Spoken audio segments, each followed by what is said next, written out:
How does a local church operate? What talents and abilities are needed? Is every church going to have the same talents or needs? Let's look at how God sees the value of every single church member in 1 Corinthians 12, verses 12 to 31. For even as the body is one, and yet has many members, and all the members of the body, though they are many, are one body, so also is Christ. For by one Spirit we were all baptized into one body, whether Jews or Greeks, whether slaves or free, and we were all made to drink of one Spirit. We put food into our bodies, which convert it into energy, lubricants for our joints, and perspiration for cooling. Each human body has about 200 billion nerve cells, connected by hundreds of trillions of synapses. The heart pumps about 1.5 gallons of blood every minute to every part of the body. For the body's not one member, but many. If the foot says, because I'm not a hand, I'm not a part of the body, it's not for this reason any less a part of the body. And if the ear says, because I'm not an eye, I'm not a part of the body, it's not for this reason any less a part of the body. If the whole body were an eye, where would the hearing be? If the whole were hearing, where would the sense of smell be? Human feet are complex designs for walking erect. 25% of our body's bones are in the feet and contain 3 arches each for strong load bearing. But these are also dynamic arches, absorbing various shocks as the load changes. At the same time, feet use leverage to propel us forward. Our hands are designed to strongly grasp large objects and skillfully handle small objects. Most of the fingers are actually controlled by muscles in the forearm through long tendons that pass through leverage points. Fat cells in the fingers give protection for delicate nerve cells, which detect touch and heat. Our eyes remain the same size from birth. We blink over 4 million times a year to irrigate the eyes. The vestibulo-ocular reflex is like a miraculous Steadicam for the eyes. The retina is among the most complex tissues in the body, too complex for our current computers to analyze. How could our ears evolve by accident? Sounds come through into the outer ear, which is designed to amplify sound. Behind the eardrum, 3 little bones amplify and transmit the sounds.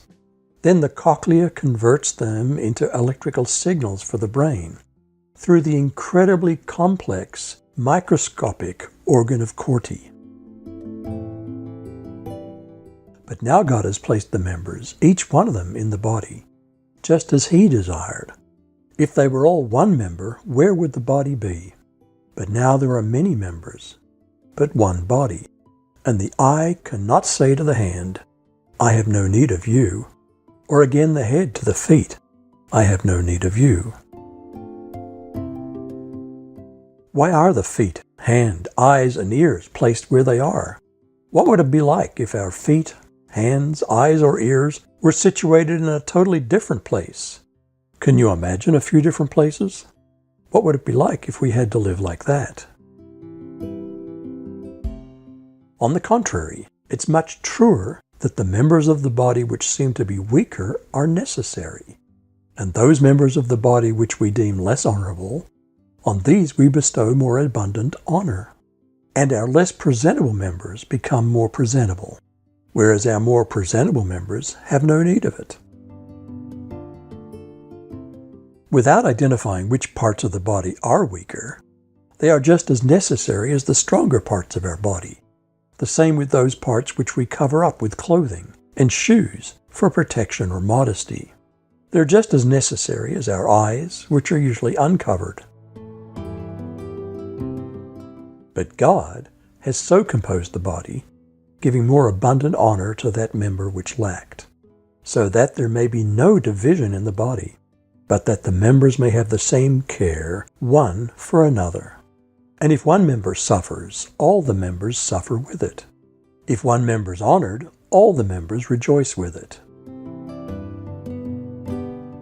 We pay careful attention to those parts of the body which need protection from sunburn, scratches, damage, UV light, heat, or cold.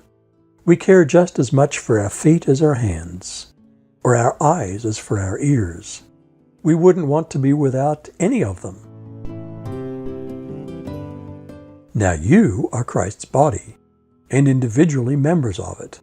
And God has appointed in the church first apostles, second prophets, third teachers, then miracles, then gifts of healings, helps, administrations, various kinds of tongues. All are not apostles, are they? All are not prophets, are they? All are not teachers, are they? All are not workers of miracles, are they? All don't have the gifts of healings, do they? All do not speak with tongues, do they? All do not interpret, do they? But earnestly desire the greater gifts. Today's apostle, small a, might be a messenger or a missionary. Today's prophet might be a man or woman who speaks God's will.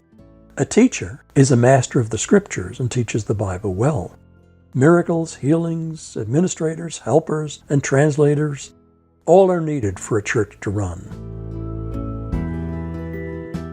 A local church operates like a human body. God values the talents and abilities of every single member.